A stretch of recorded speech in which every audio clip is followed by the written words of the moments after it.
नमस्कार साथियों, मैं विकास सिंह तोमर आप सभी को स्वागत करता हूं आज की सेशन में। तो साथियों, आज हम करने वाले पर्यावरण अध्ययन के कुछ महत्वपूर्ण प्रश्न यानी प्रैक्टिस सेट, संपूर्ण प्रैक्टिस सेट हम हल करने वाले हैं पर्यावरण अध्ययन का, जिसमें आपके 30 प्रश्न होने वाले हैं। साथियों, कितने प्रश्न होंगे? 30 प्रश्न होंगे। आपको एक एक करके सभी प्रश्नों के उत्तर को दे देना, ठीक है साथियों। तो पीडीएफ के लिए आप हमारे टेलीग्राम चैनल को ज्वाइन कर सकते हैं। यहाँ पर क्लास की पीडीएफ आपको मिल जाएगी, ठीक है। अभी तक आपने हमारे चैनल को सब्सक्राइब नहीं किया है तो चैनल को सब्सक्राइब करके बेल आइकन को दबाना है, ठीक है साथियों। यदि सेशन अच्छा लगता है तो अपने दोस्तों के साथ में शेयर करें और लाइक जरूर कर दीजिएगा साथियों, ठीक है।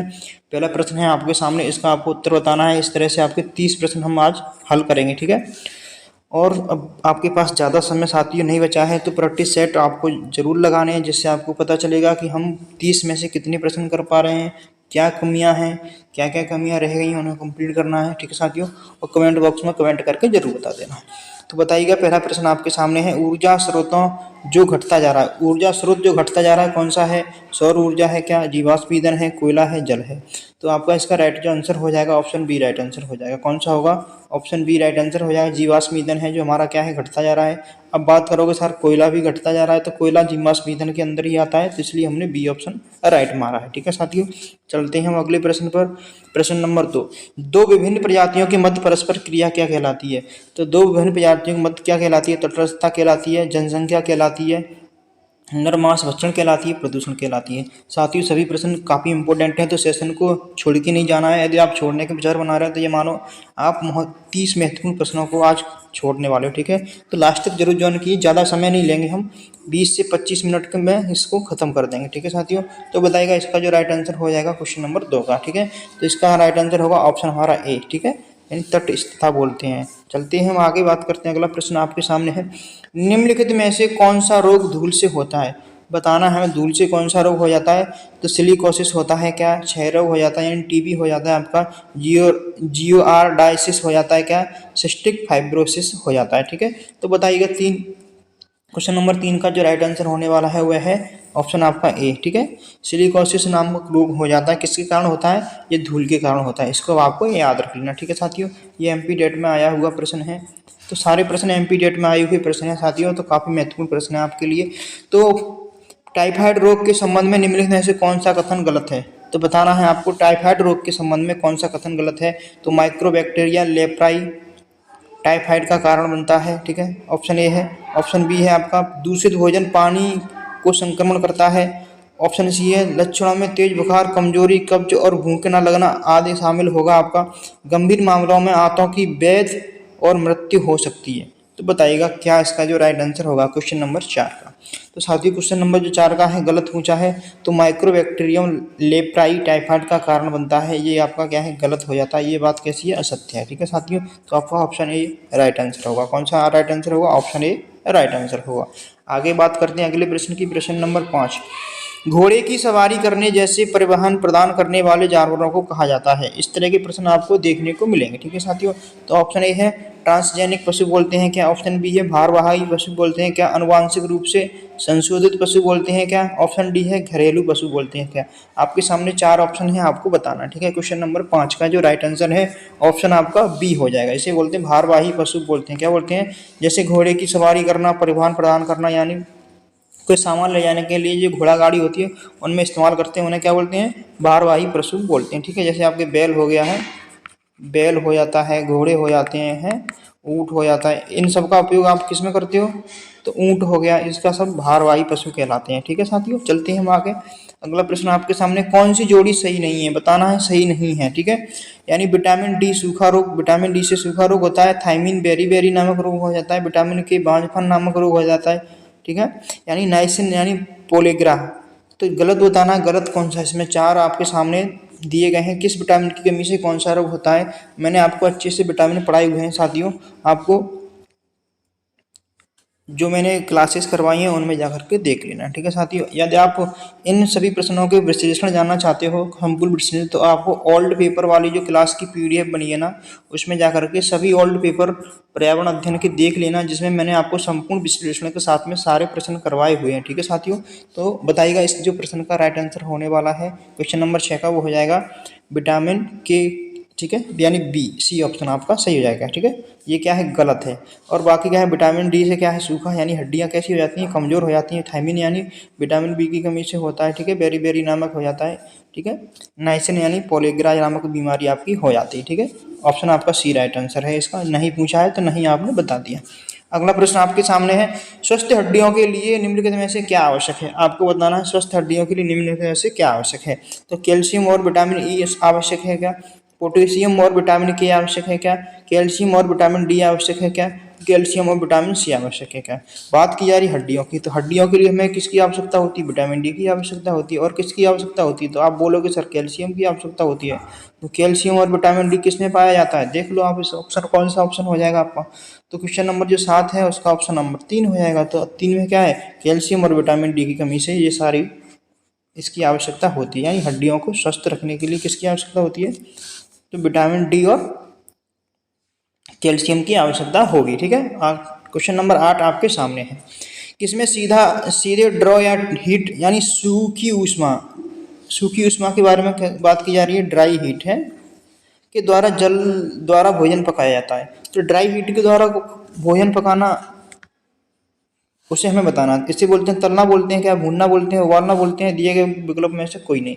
इस तरह के प्रश्न भी आपको देखने को मिलेंगे। ये प्रश्न साथियों NCERT से लिया गया प्रश्न है। यदि आपने NCERT पढ़ी होगी तो उसमें यह सारा डिटेल में दिया हुआ है। ठीक है साथियों, कक्षा 6 से लेकर आपको 8 तक की NCERT पढ़ लेनी है और कक्षा 3 से लेकर के 5 तक की। ठीक है, पर्यावरण अध्ययन की ये पढ़ लेनी है, ये साइंस की पढ़ लेनी है आपको। ठीक है, इससे आपके सारे टॉपिक क्लियर हो जाएंगे। तो क्वेश्चन नंबर जो 8 का राइट आंसर हो जाएगा, इसे बोलते हैं भूनना। ठीक है, सूखी ऊष्मा में क्या करना, भोजन पकाया जाता है तो उसे बोलते हैं भूनना बोलते हैं। क्या बोलते हैं, क्वेश्चन नंबर जो 8 का है भूनना। ठीक है, चलते हैं आगे बात करते हैं। क्वेश्चन नंबर 9, वृत्तुल्यकाली उपग्रह प्रमोचर रॉकेट यानी GSLV मार्क सेकंड कितने चरण होते हैं, इसके चरणों की संख्या हमें बतानी है। 2 चरण होते हैं, 3 चरण होते हैं, 4 चरण होते हैं या 5 चरण होते हैं।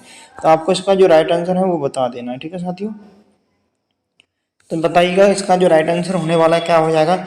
यानी सैटेलाइट जो वृत्तुल्यकारी होता है, जियोक्रोमनस, ठीक है, GSLV बोलते हैं जिसे।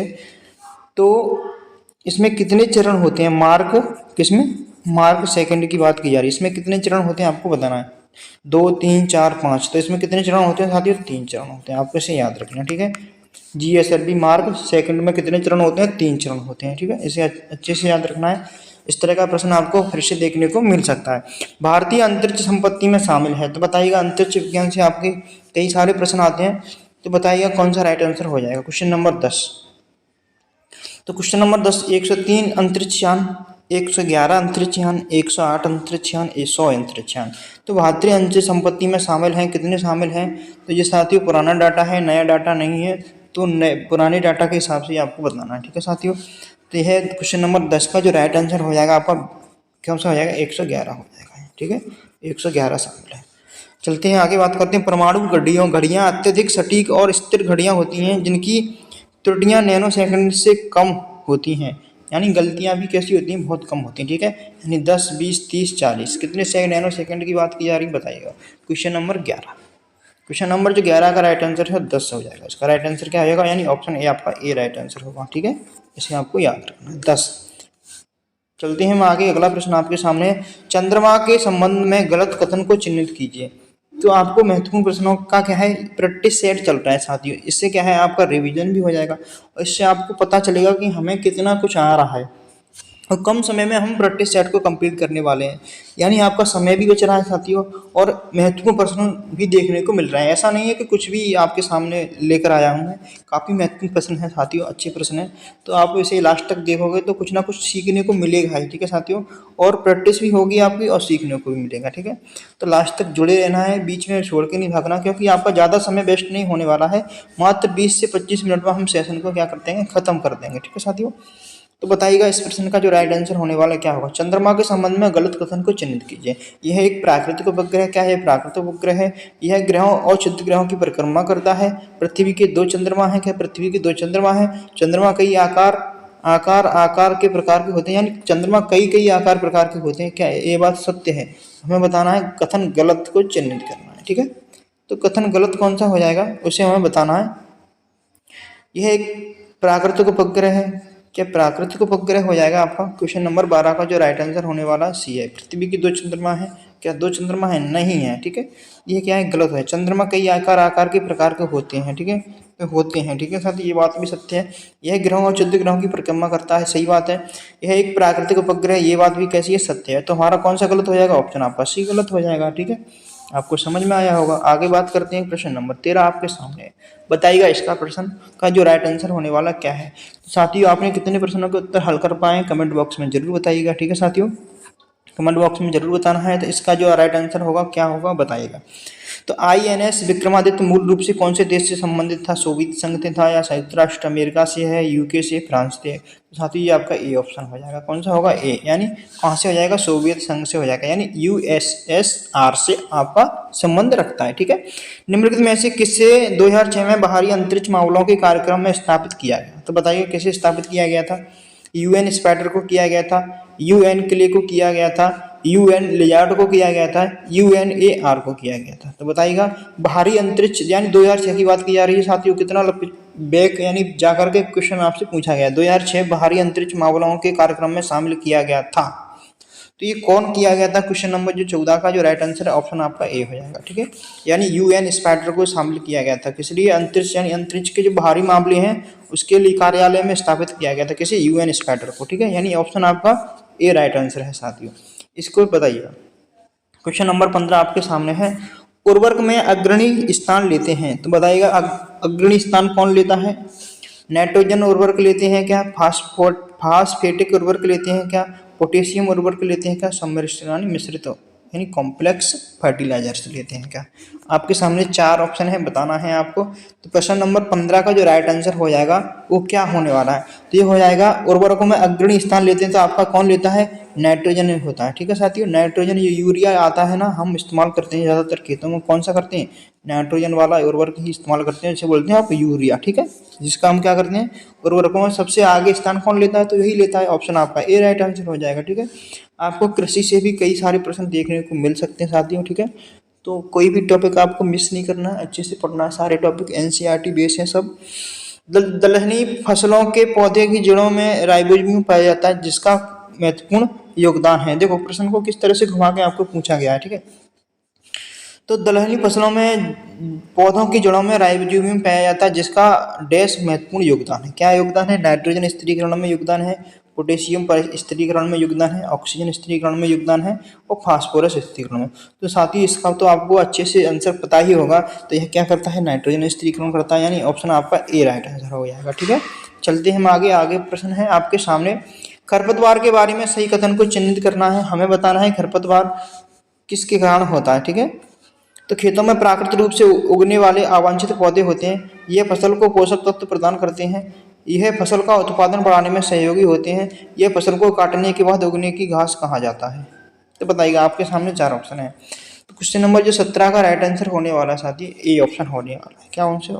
ए ऑप्शन होने वाला। ए क्यों होगा?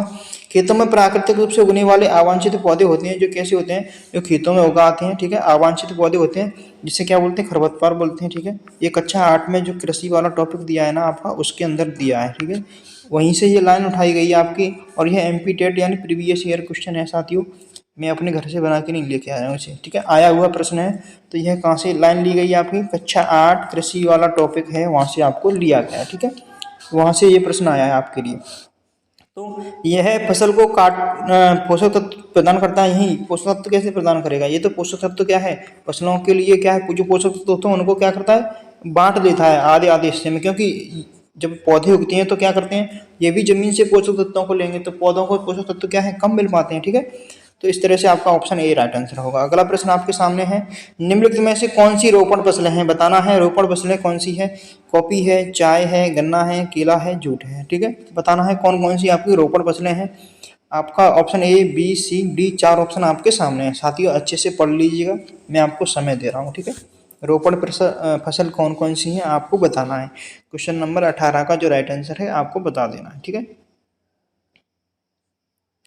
तो देखो कॉफ़ी कैसी है? आपकी रोपण फसल में आती है, ठीक है। चाय भी रोपण फसल में आती है, गन्ना भी रोपण फसल में आता है, केला भी रोपण फसल में आता है, और जूट भी, यानी साथ ही जूट नहीं होगा, सॉरी, जूट नहीं होने वाला है, क्योंकि जूट को बोया जाता है, ठीक है। रोपण किसान का मतलब होता है इस तरह से, आप आपने धान की फसल देखी होगी, धान को कैसे करते हैं, रोपाई करते हैं ना उसकी। इसी तरह से कॉफी है, इसकी भी रोपाई की जाती है, चाय की भी, गन्ना की भी। गन्ना का भी क्या करते हैं, गन्ना का जो गन्ना होता है ना, उसे काट काट के ऐसे करके और खेत में एक एक करके रखा जाता है इस तरह से, ठीक है। तो ये सारी फसलें कैसी हैं, रोपण फसलें हैं, किसको छोड़ के, जूट को छोड़ के। तो आपका ऑप्शन कौन सा सही हो जाएगा, तो आपका ऑप्शन सी राइट आंसर होगा। कौन सा राइट आंसर होगा, सी।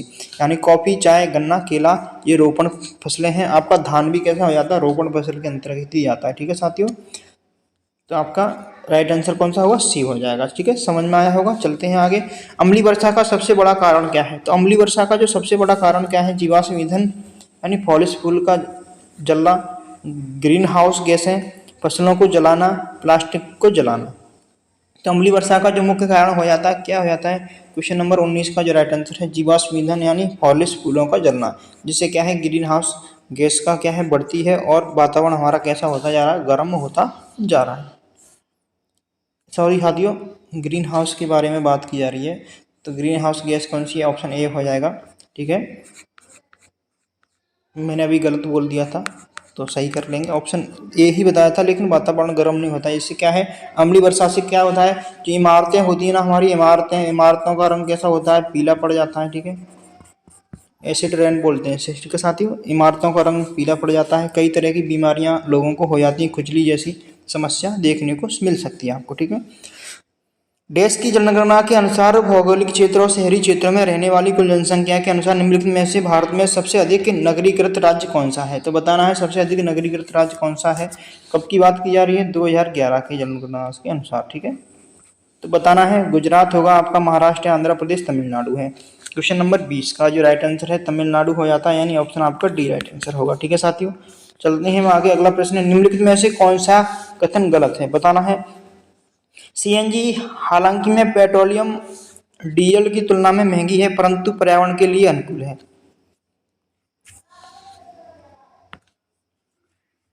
सीएनजी सबसे कुशलता से जलती है।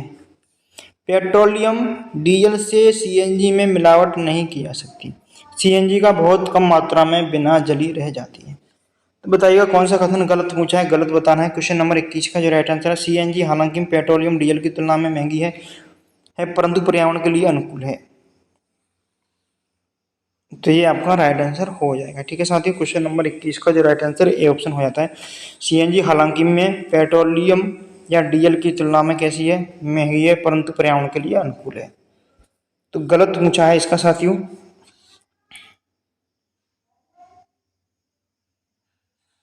महंगी नहीं है साथियों, ये सस्ती गैस है, ठीक है। और पर्यावरण के लिए कैसी है, अनुकूल है।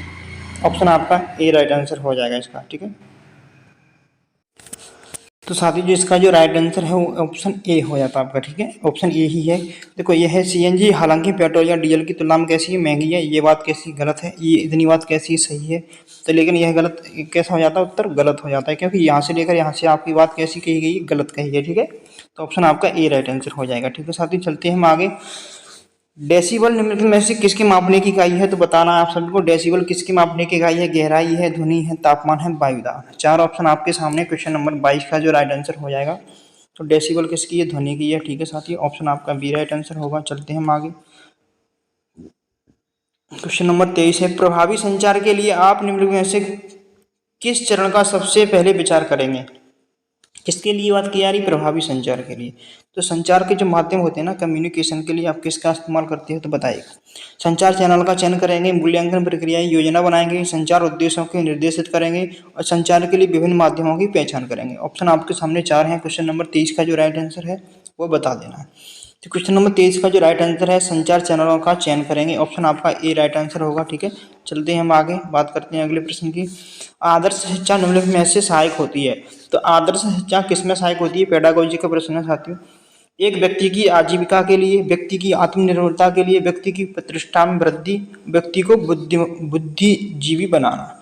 तो आदर्श शिक्षा किसके लिए आवश्यक होती है। मान लो आपको जो शिक्षा ग्रहण कर रहे हो ना, आप पढ़ रहे हो, किसके लिए पढ़ रहे हो, क्या आपका उद्देश्य क्या है, पैसा कमाना है या क्या है, क्या चीज़ है, उसे आपको बता देना, ठीक है साथी। क्वेश्चन नंबर 24 का व्यक्ति की आत्मनिर्भरता के लिए, किसके लिए? व्यक्ति की आत्म, यानी बी ऑप्शन आपका सही होने वाला है। ठीक है साथियों, चलते हैं हम आगे। निम्नलिखित में से कौन सा कथन साक्षात्कार के बारे में सत्य नहीं है? बात की जा रही है साक्षात्कार यानी इंटरव्यू के बारे में कौन सा कथन सही नहीं है? तो साक्षात्कार सीधे आमने सामने जानकारी एकत्र करने की एक प्रभावशाली तकनीक है, नहीं पूछा है। ठीक है, इसे ध्यान रखेंगे। यह सबसे अच्छा उपकरण है यदि शिक्षक को छात्र में किसी विशेष व्यवहार का कारण खोजने की आवश्यकता है। साक्षात्कार के बंद प्रश्न ही प्रभावी हो सकते हैं। साक्षात्कार से साक्षात्कारकर्ता को जानकारी दर्ज करने के लिए साक्षात्कार कार्यक्रम तैयार करना चाहिए। तो बताइएगा इसका जो राइट आंसर क्या हो जाएगा? तो नहीं पूछा है, तो साक्षात्कार केवल बंद प्रश्न ही प्रभावी हो सकते हैं। केवल देखो बाउंडेशन लगा दिया आपके लिए, केवल देखो, तो केवल आपको कहीं भी मिले वो ज़्यादातर गलत हो जाता है। ठीक है आपका, तो ऑप्शन आपका सी राइट आंसर हो जाएगा। चलते हैं हम आगे। महासागरों में पाए जाने वाला अपशिष्ट मुख्य रूप से निम्नलिखित में से किस पदार्थ से बना होता है? बात की जा रही महासागरों का, फूड का बना होता है यानी लकड़ी का, वुड सॉरी साथियों, कागज का बना होता है, प्लास्टिक का बना होता है, एल्यूमिनियम का बना होता है। तो बताइएगा, तो महासागरों में जो अपशिष्ट पाया जाता है वो बना होता है, किसका बना होता है? तो क्वेश्चन नंबर जो 26 का राइट आंसर है ऑप्शन सी होगा आपका। कौन सा हो जाएगा? तो ऑप्शन सी होने वाला है, यानी किसका बना होता है? प्लास्टिक का बना होता है। ठीक है, चलते हैं आगे। अगला प्रश्न है आपके सामने, निम्नलिखित में से कौन भारत की सबसे लंबी झील है? तो बताइएगा कौन भारत की सबसे लंबी झील है? बेम्बाड झील है, चिल्का झील है, पेंगोपेक गंगो झील है, शिवाजी सागर झील है। तो कौन सी हो जाती है आपकी? बताइएगा। तो सबसे लंबी झील पूछा है तो बेम्बनाड झील हो जाती है आपकी। ठीक है, ऑप्शन आपका ए राइट आंसर होगा। ठीक है, चलते हैं हम आगे। अगला प्रश्न आपके सामने है, भारत में दूसरे सबसे महत्वपूर्ण अनाज की फसल कौन सी है? दूसरी पूछा है, पहली नहीं पूछा है, ध्यान रखेंगे। पहली नहीं पूछा है, दूसरी पूछा है। कौन सी है? चावल है, गेहूं है, जौ है, मटर है। तो बात की जा रही है दूसरी की। ठीक है, तो दूसरी आपकी गेहूं हो जाती है। ठीक है, तो गेहूं होगी, ऑप्शन आपका बी राइट आंसर हो जाएगा। अगला प्रश्न आपके सामने, खाद को फलस्तर करने के लिए के बाद उपयोग के लिए तैयार होने में कितना समय लगता है? जो खाद बनाते हैं ना, गोबर खाद, कौन सा खाद? गोबर वाला खाद, उसे बनाने के लिए कितना समय लगता है? 4 से 5 महीने, 1 साल से भी अधिक, 1 सप्ताह। तो कितना लग जाता है? तो बताइएगा। तो 29 है क्वेश्चन नंबर, इसका जो राइट आंसर है 4 से 5 मंथ में आपका खाद बनकर तैयार हो जाता है। ठीक है, इसे आपको रेडी तो याद रखना है, 4 से 5 महीने लगते हैं। ठीक है साथियों, अगला प्रश्न आपके सामने है, भारत में ताजे पानी का सिर्फ डैश प्रतिशत है? कितना प्रतिशत है ताजे पानी का? बताइएगा। 2%, 3%, 4%, 5%। साथ ही इस प्रश्न को मैं आपको होमवर्क देता हूं, इसका आपको कमेंट बॉक्स में आंसर बताना है और आपको ये भी बता देना है कि आपके 30 में से कितने प्रश्नों के उत्तर हल किए हैं। ठीक है साथियों, तो सभी साथियों को सेशन कैसा लगा? यदि सेशन अच्छा लगा हो तो कमेंट बॉक्स में जरूर बताइएगा।